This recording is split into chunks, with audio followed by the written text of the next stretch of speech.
The German Chancellor, Angela Merkel, has told the BBC that young and unemployed people in Europe should be prepared to move to find work. Mrs Merkel said it was unfair that young people had to pay for a crisis that they did not cause, but that there was a need for more mobility and competitiveness. Well, she was speaking during an interview with our Berlin correspondent Steve Evans, and Steve joins us now live from Berlin. Steve, good scoop. What did she tell you? She discussed next week's G8, basically.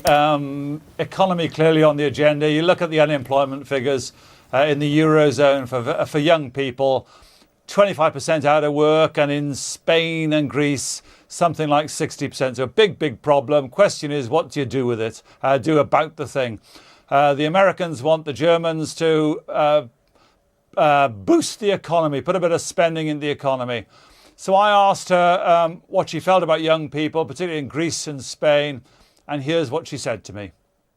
I don't think it's fair at all that young people have to foot the bill for something that they have not been sort of guilty of, that they have not produced. But unfortunately, there is no way around producing goods that we can sell globally, that we can sell in Europe, but also globally. And I have witnessed the process of German unification in my own constituency. I had 30% youth unemployment. I very much know that many young people from my constituency only have a job these days because they've gone to the south of Germany. We need more mobility.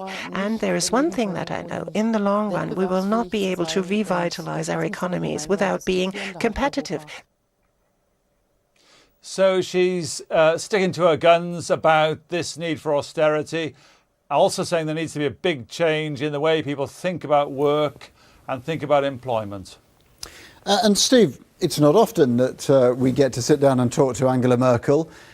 What sort of mood did you find her in? Because she's had to take a lot of criticism recently. I hate to say this, Adam, but she was a little bit grumpy. She had half an hour to do the whole thing, and she was a little bit grumpy, I have to say. At other times, though, she comes over as being pretty sunny in her disposition. There's a lot of humour there, though often the people around her protect us, the public, from her humour. She comes over as a pretty regular person. She gets filmed in the papers, pictures in the papers of her in supermarkets. Is it staged? Doesn't seem to be.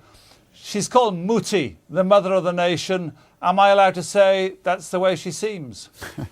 And this call for greater mobility, particularly among the kind of European youth, for those of us of a certain age, it's sort of redolent of Norman Tebbit. That's right, get on your bikes. I don't think she was saying that. She was saying that things need to be done throughout the European economy so that the thing is much more competitive, particularly against China. But she's also saying, look, you know, you can't just stay there and expect the work to come. She didn't use that phrase, get on your bike, but clearly it's a phrase which is not completely alien to her. No. OK, Stephen Evans in Berlin, many thanks.